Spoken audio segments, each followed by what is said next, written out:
kami sejak awal membangun MRT tidak ada istilah persaingan.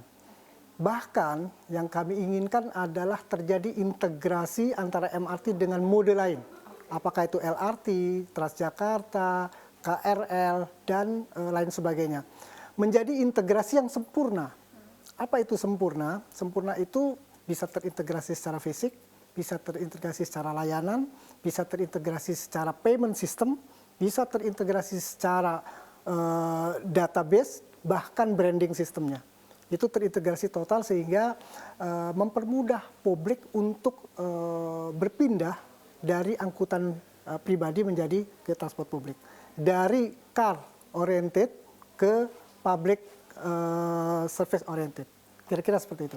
Oke Pak, lalu kita mau tanya nih, seberapa besar sih hal ini berdampak terhadap produktivitas warga dari Jakarta dan juga daerah sekitar Jakarta, Bekasi, dan Tangerang juga untuk penyangga masyarakat ini, Pak? Dan berapa sih ekspektasi jumlah penumpang? Khususnya untuk phase 1, stage 1 East West ya, saya kira Bekasi mempunyai satu, baik secara demografi, kepadatan penduduk cukup besar di situ. Kemudian penduduk yang melaksanakan perjalanan ke wilayah masuk ke daerah Jakarta itu juga cukup tinggi di situ ya. Saya kira begitu ada pembangunan phase 1 stage 1 ini, manfaatnya cukup akan dirasakan ya. Saya ambil contoh untuk phase 1 yang selatan ke utara yang 16 kilo sekarang sudah beroperasi ya. Dulu sebelum dibangun MRT yang pertama kali itu Jakarta itu masuk kota keempat di dunia yang terpadat, yang lalu lintasnya terpadat gitu ya. Begitu MRT hadir, Transjakarta diperbaiki dan lain sebagainya, mangsur ke-7, ke-10, ke-32 itu hasil survei dari TomTom ya. Jadi saya punya harapan besar bahwa ini akan bisa mengubah perilaku publik untuk beralih ya, khususnya yang melakukan mobilitas dari dan ke Jakarta. Itu untuk semua publik bisa menggunakan angkutan ini dan banyak alternatif.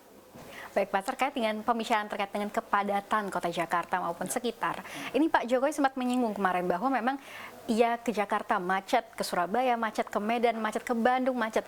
Ini menurut Bapak sendiri sebagai Direktur Utama dari PT MRT Jakarta, seberapa efektifkah dengan adanya MRT fase 3 yang terbaru ini untuk mengatasi kemacetan tersebut Pak? MRT dibangun bagaimanapun panjangnya tentu sulit untuk bisa mengurangi menghilangkan area kemacetan tanpa kita melakukan integrasi dengan mode lain. Jadi kami butuh integrasi dengan mode lain.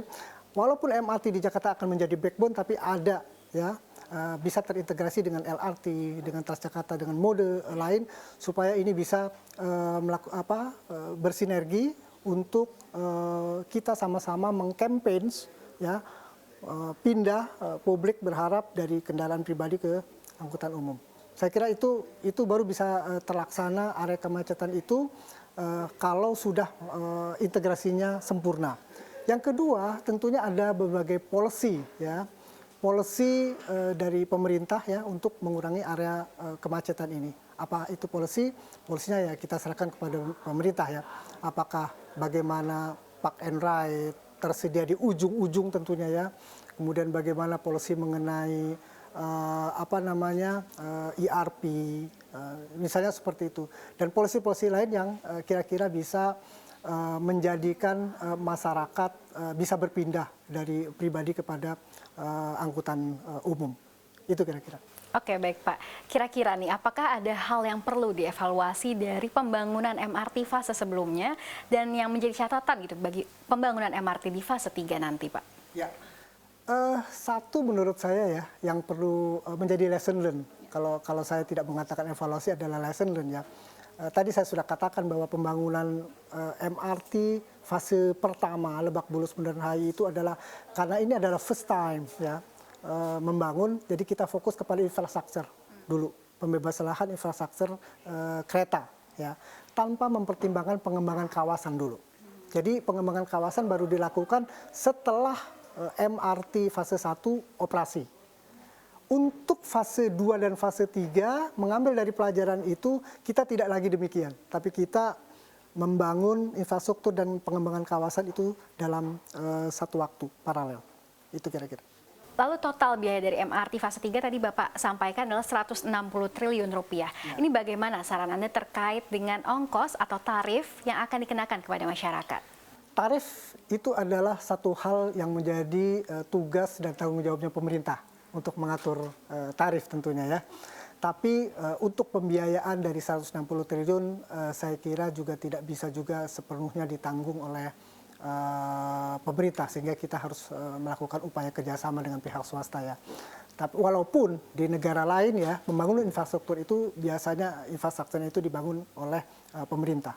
Namun kita mempertimbangkan bagaimana profil anggaran kita dan sebagainya, kita butuh untuk melakukan satu eksplorasi mengenai skema pembiayaan ya dengan melibatkan pihak swasta. Baik, jadi memang tarif per berapa kilometer akan dikenakan berapa itu bukan tanggung jawab ataupun kewajiban dari pihak MRT?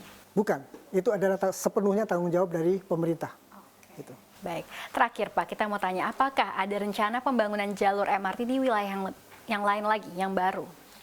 Pembangunan jalur MRT yang lain yang akan kita lakukan, kalau tadi selatan, utara, timur, barat itu sudah menjadi PSN, ya, proyek strategik nasional. Ini ada satu dari kawasan selatan, yaitu dari Fatmawati menuju Taman Mini, ini ada kurang lebih sekitar 11 kilo. Ya. Ini fully underground, kemudian 10 stasiun plus 1 depo. Ini adalah dalam rangka juga untuk menampung pengembangan mobilitas orang di area selatan. Kira-kira seperti itu.